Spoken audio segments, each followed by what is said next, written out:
Hey everybody, welcome back to the channel. Me and my co-host El Monet caught up with Jamial Clark, a trailblazer in his community who's using tools not just to build, but also to buy back the block. This is Jamial Clark. I'd like to welcome you to the Clark on 54th. It's a 48-unit mixed-use development with 2,100 square feet of commercial at the bottom and 10 affordable units. So this was a 5-unit commercial building, and my mom became a tenant and not this space, but the space next to it. This was the wig shop, and our social service business was here. And she purchased the property in 1995. And prior to her passing in 2015, around 2013, we started to have discussions of developing our site and maximizing it. And so when she passed in 2015, I wanted to carry the torch along with my family and my sister that was a partner with me in doing this too as well, to develop it and to honor her and the legacy of, you know, the hard work that she put into this site to really make it into something, you know, beautiful, and to also create generational wealth and legacy. My mom was a beautician, an entrepreneur at heart. You know, she used to get calls in the early 2000s from a lot of different investors offering her cash to buy this site. And so that kind of triggered to, okay, I have something valuable here. And so she decided to, say, okay, so what can I do with it? What can we do as a family to really maximize this site?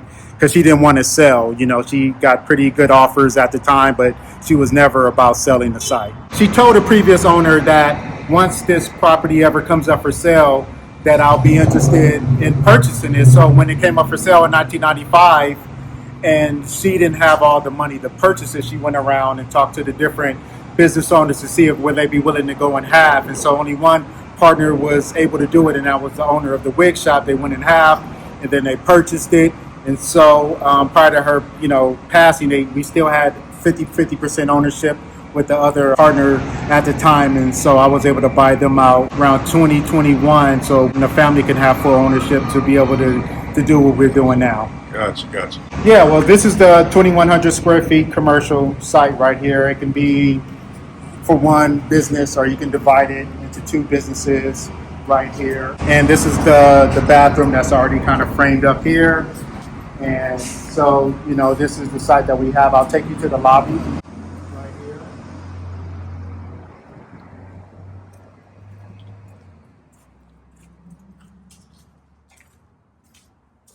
Okay. So this is the lobby. The entrance will be off of 54. The official address of the property will be 3409 West 54th, which is, my mom's business address. The city assigned us, so that was pretty cool to have that. So this is going to be our lobby right here. It's going to be really nice as far as the designs. We have a theme that we're doing based on the history of the area. And so I'm really excited to see what the final product is going to be.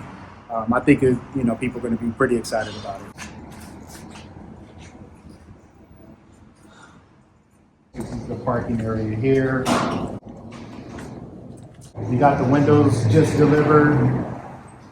And now we're going to start the ascend up the 6 levels. So Okay. You got your walking shoes. I don't know if you want to start from the top all the way down. Let's do the top then. Okay.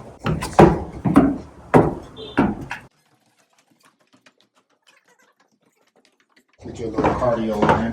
This is a lot of cardio. Yeah. And I could use it.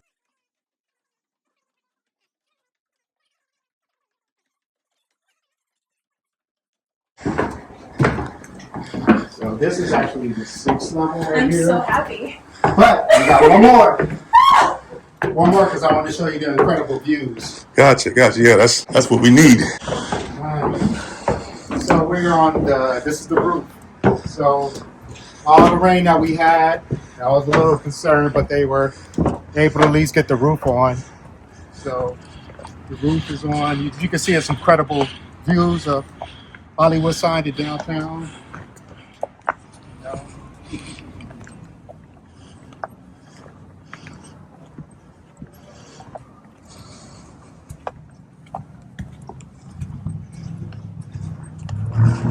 So naturally, this side of Crenshaw is elevated. Then it goes down, so that's what makes the view even more incredible. Yeah, because you get unobstructed views, on this side. So Yeah, this is nice. Well, you get the downtown, you got USC, you got the BMO Stadium for the soccer, LAFC, you got the Hollywood sign, West LA, down Snowy looking, mountain tops. snowy mountain tops, the Mount Baldy to Big Bear to Inglewood. You see a little bit of the dome on the clear days of SoFi Stadium. And you kind of get the topography of the land and the feel of LA being right on Crenshaw with public transportation, the metro line now coming through. Yeah. Yeah, View Park behind you, the medium sales price of 1.3. So this is, a lot of cultural things that are happening here as far as with Destination Crenshaw, the world's largest African American museum that's under construction further down. We're going to participate in the art too as well on our building on our site with Destination Crenshaw. So really excited of the future. We want to get people to get off this metro when they come by here. It's going to be so many people going back and forth through to the airport. So we want to have businesses and resources here so we could get people to get off and patronize the community. And it's a lot of, Black excellence that I really love in the area. I grew up in the area. I went to 54th Street Elementary. That's right up the street. So I used to walk down to the salon as a kid. And so it's a full circle moment and seeing the change, the positive change that happened to the community. We have some affordable housing that went up. Mine is going to be market rate, but we are going to have some affordable elements to it as well. So this is a mixed use 48 apartments. There's a mix of studios, 1s, 2s, and the 3 that I'll show you. And it's like I mentioned before, it's going to be market rate. When we're going to have 10 of the 48 units, that's going to be affordable units. And we're going to have commercial at the bottom. It is my understanding that in the county of Los Angeles, new builds have to have like 10% of the new units be made for I don't low think you income. have to have it. I think that you get different density bonuses and you get incentives for having it incorporated it with that into the building. My proximity to the metro line and also to the metro stop on Slauson and Crenshaw also provides us other density bonuses and things from our proximity to public transportation. So we're able to really maximize the site. And so our unit sizes are a lot bigger. We're looking to attract, people that grew up in the area, a lot of professionals that may be renting in other areas that may want to come back and live in the area that they're familiar with. In regard to parking, how did you determine how many spaces there would be per unit, or are there enough spaces for every unit? We're still in further discussions on how we're going to assign that. We had to eliminate some parking because of the cost of construction to actually go down the level, close to $1.5 million to really go down the level, and so that really busted our budget. So we had to eliminate the subterranean in order to make this happen. This is the rec room area, and this is going to be all dressed up where you can host an event, you can come and work, host your events, watch the sunset, and hang out.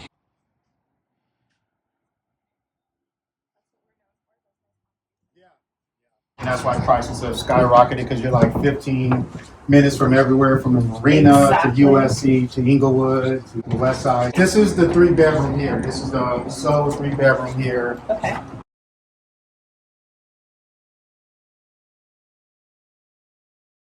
This will be the view from the 3-bedroom right here. They can come out. They have balconies. They have balconies, and then this big balcony is actually attached to the 2-bedroom.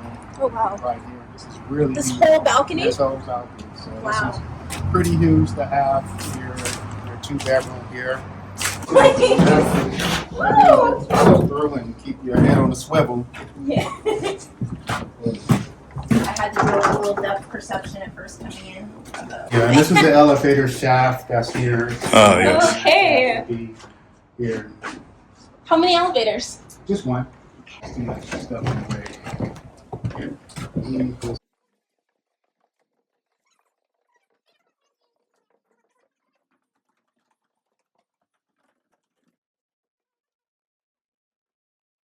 So this is a studio apartment here? Yeah. Demographics are kind of trending this way. Less people are getting married. I was wondering about that. Like, why are there so many places that are only having studios and 1-bedrooms available? Don't they know people need space? But apparently not. Right? Yeah, well, the reality is less people are getting married.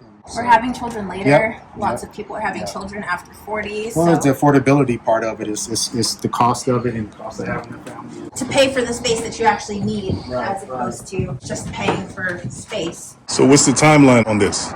Late summer should be ready. Have you hit any major obstacles with this? Yeah, Besides the subterranean parking? Rain. We had quite a bit of rain that slows things down. Unfortunately, we had some vandalism, Yeah. break-ins and stuff. What about the permitting process? Any hurdles there? Cost and timeline, but I think that right now they're working on the process to streamline some of the permits to get through. But I had a permit that cost $14,000, so it's just certain permits and things just cost. It just costs a lot to build. In LA, and a lot of that's why they say there are some developers that are looking elsewhere because of that. I just think that there's avenues we have to look into to help with that and encourage it and make it a lot easier, an affordable process to do it, because there's definitely a need for housing. It's more people that are coming into California than leaving. What about Today's an example of it, the weather. Yes, it's gorgeous out here today. What about squatters? Did you have any experience with that? No, knock on wood. Okay. We haven't and we won't, but we have beefed up security. So what kind of flooring are you going to put in there? It's going to be the hardwood flooring. That's what we're working on. Awesome. Okay. Yeah.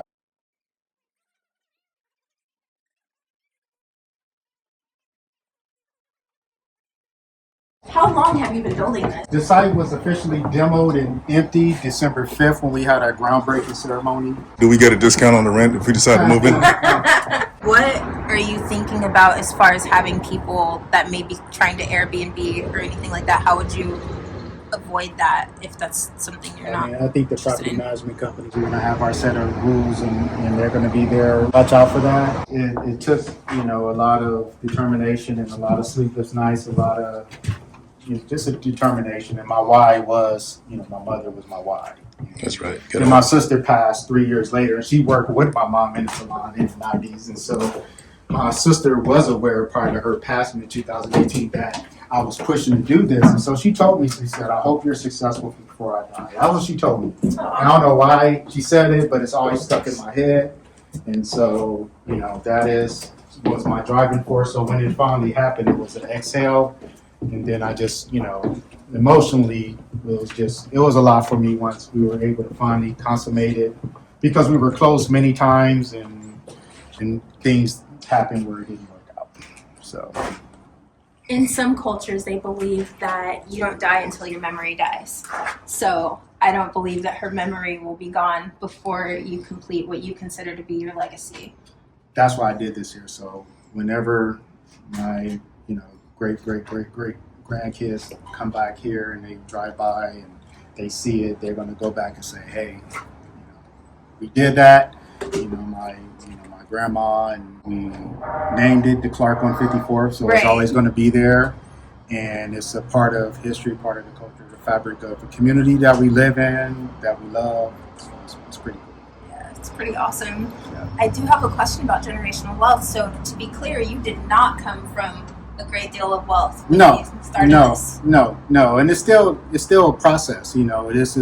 It's a process. This has to perform well. This has to generate money in order for it to happen. It's always a gamble that you take, but I felt like it was an older building, so it just made sense to take a leap, see if you could turn a 5-unit retail into a 48-unit building that supplies housing, and you still can have your commercial aspect to it. So, I did it because my why was, when I saw my mom's Social Security check and it was only $800, when I was cleaning out her salon, that's always stuck with me. It's like, you work all these years and the government only gives you $800. So it got to be a better way. And the better way is you got to do it yourself, and you can't depend on the government to take care of you anyway. Social Security they're already trying to remove it anyway, so it may not be here a few years anyway, but you got to find ways to have that residual income and create that wealth. And I've been in real estate over 20 years, and I see families that go through the probate process, they sell, they want to hurry up and sell, and they get the money, and then the money's gone.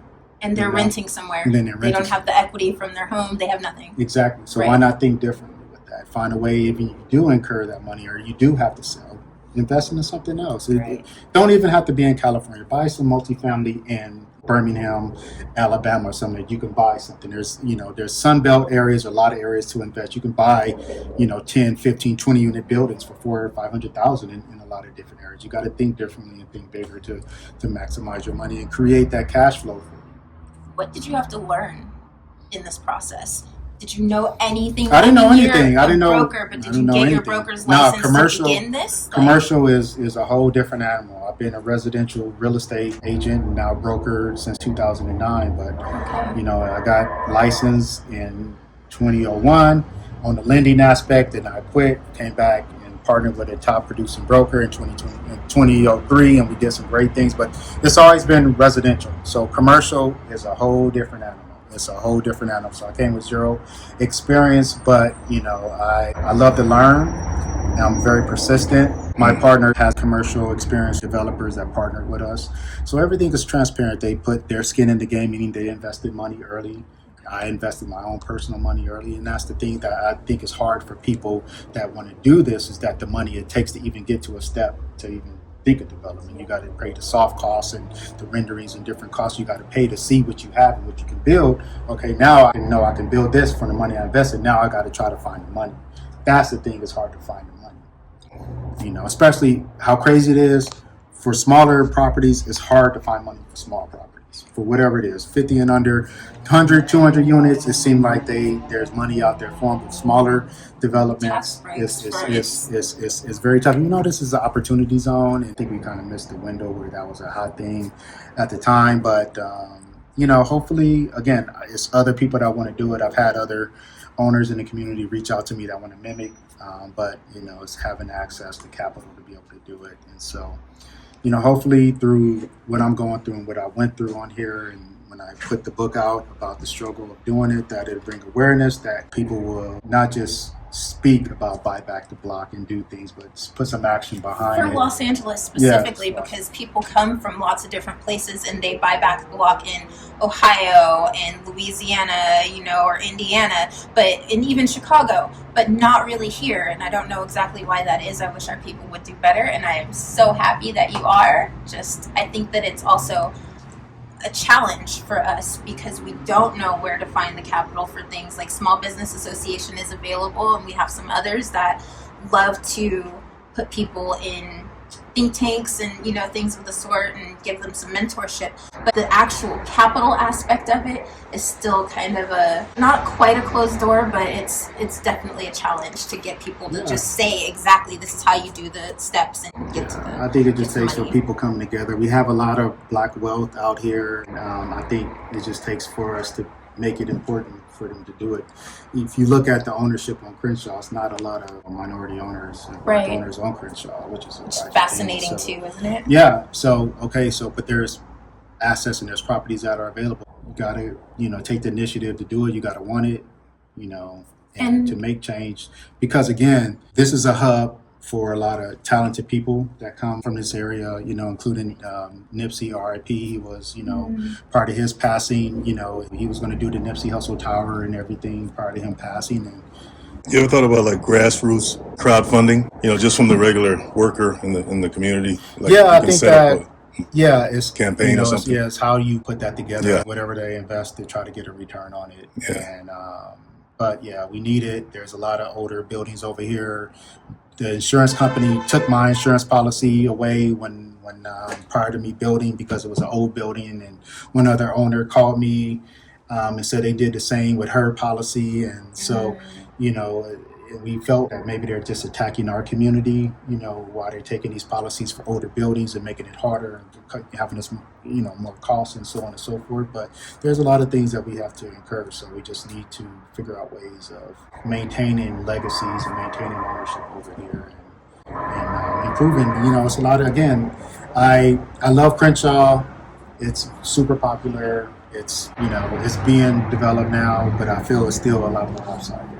Going back to insurance companies and all of the other aspects of having businesses on Crenshaw, there were insurance companies that were just down the street, right? And they were black owned, but they're going by the wayside right now because lots of young people don't want to take on the same businesses that their parents had. So when they're ready to retire, they don't necessarily sell the businesses to someone else that is black, which is unfortunate. And I wish that we could figure out how to do that within this community, which also would help with the insurance for this building or life insurance so that they have that generational wealth to pass down. We just need to have more conversations, or rather than conversations, actual meetings or something. Even in real estate for myself, in residential real estate, I'm taking a more proactive approach with my partner, Nick Uche, who's a lender too as well, is that when we represent buyers now, we're making sure they set money aside to put their property in trust after the purchase is done. Because, again, the only person that wins in probate is the attorney, because they make so much money, then the family's fighting.